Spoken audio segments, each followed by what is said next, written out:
Maya pag hindi na mainit, akyat na naman tayo dun sa taas ng tulay para kunan yung kung gaano nakahaba yung nalatagan ng kahoy.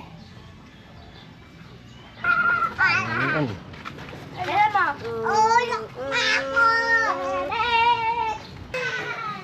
Kaya masyadong lakas talaga yung tubig, lampas dalawang tao, mga magtatatlong tao yung lalim ng tubig dito. Sa wakas meron na kaming dadaanang tulay. Salamat po kay yan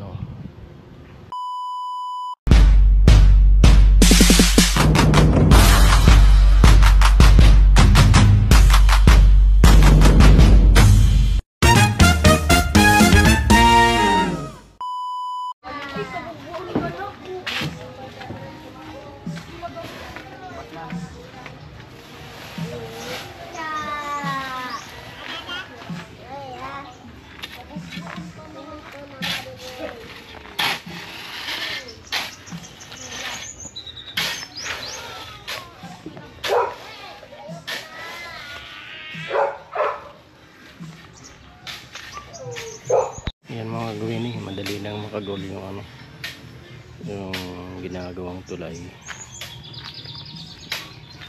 Ano lang to, dalawa, tapos yung dalawa dito, apat.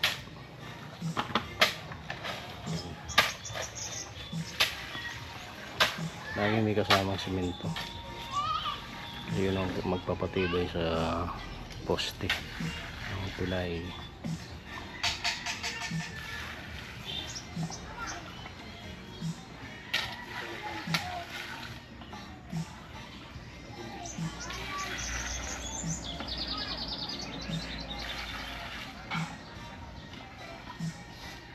Maya pag hindi na mainit, akyat na naman tayo dun sa taas ng tulay para kunan yung kung gaano nakahaba yung nalatagan ng kahoy.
The next day.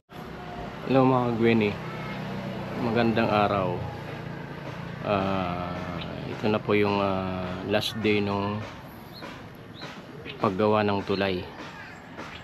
At mamaya bababa na ako para kunan ko yung last part nung paglatag ng mga kahoy. Okay, bayan tayo.